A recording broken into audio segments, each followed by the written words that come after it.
Hi, this is Reynold. In this video, share ko sa iyo paano mag-submit and mag-claim ng earnings dito sa MoveQuest or GetFit mining app.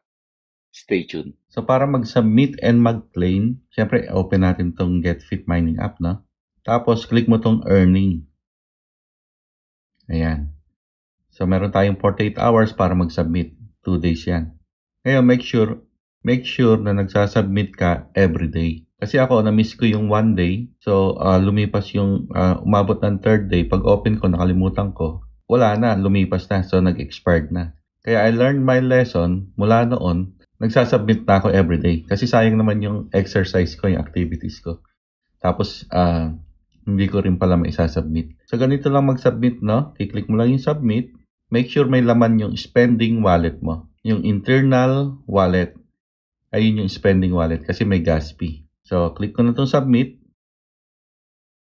Ayan, transaction in progress. Ayun, na-submit na siya. Ngayon, pagka kinlik mo yung submit at nakalagay, you don't have enough fund for your gas fee, pwede kang mag-transfer. Ayan, no? Copy mo lang yung address dito.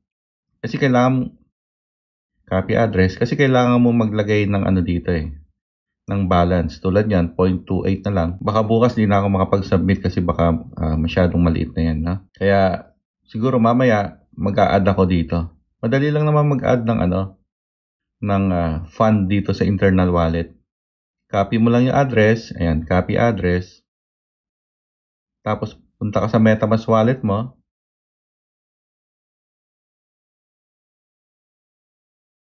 Tapos dito sa AVAX kasi yan, no? Pero ito wala akong AVAX ngayon Bibili muna ako ng AVAX siguro. Ayan. Pero ito lang gagawin mo. Send mo lang. Tapos paste mo rito yung address. Tapos next. Tapos lalagay mo na yung magkano yung gusto mong i-submit. So ngayon wala pa akong AVAX. Bibili pa ako ng AVAX para meron akong i-send. So cancel ko muna to. Pero ganun lang ang mag-send sa internal wallet pang gas fee. So balik na tayo dito sa GetFit. Mining app. Ayan. So ito na yung mga Ito yung mga nagawa ko for the last 10 days. Actually, inabot ng 11 days.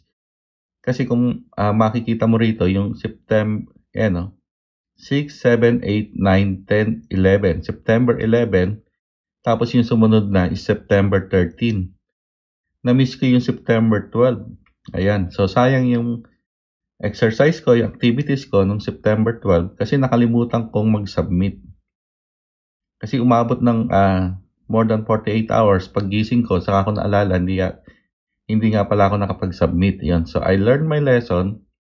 Kaya mula noon, ginawa ko ng everyday, nagsasubmit na ako. So, make sure you don't do the same mistake na ginawa ko. Mag-submit ka everyday para hindi mo ma-miss. Para hindi mo ma-miss kasi sayang naman. So, ngayon, may 10 days na yan. 1, 2, 3, 4, 5, 6, 7, 8, 9, 10. Ayan. Kasi every 10 days, pwede kang mag-claim.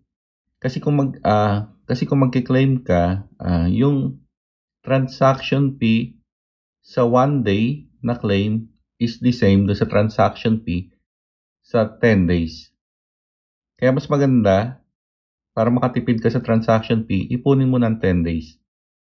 Itong naka-pink na to, hindi pa siya available. Yung September 17 and 18. Yan, kasasubmit lang natin yan And today is September 19. So para mag-claim, ayan, excited na ako mag-claim kasi ito yung 10 days na nag-upgrade ako from Lenny to primary. So yung miners ko is starting here, September 8. Nag-upgrade ako ng Lenny to primary. Kaya lumaki yung shares ko every day starting September 8. Ayan. So ngayon, para i-claim to, para malaman natin magkano kinita ko, for the last 10 days, ayan, click mo yung claim.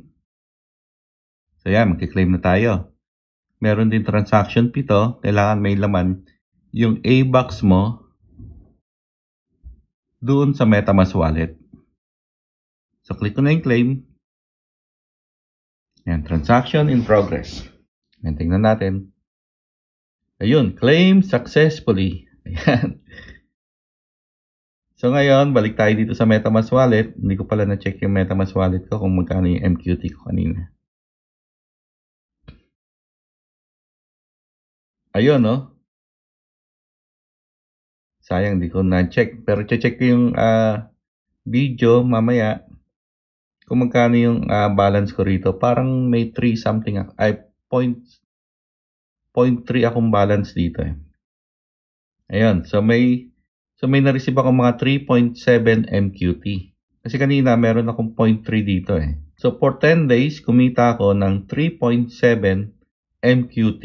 Ayan, so 3.7 for 10 days, meron akong 7 primary. Ayan.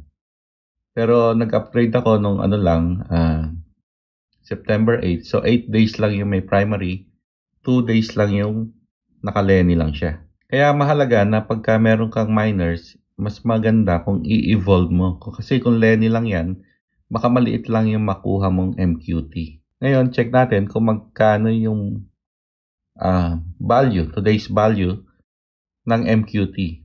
Ayun, chinek ko sa CoinMarketCap, ang value ng isang MQT ngayon is 70.71.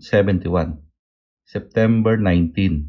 So kung i-multiply ko yung kinita ko for the last 10 days, 3.7 times 70.71 equals, ayun. So for the last 10 days, kumita ako ng $261. Ayan.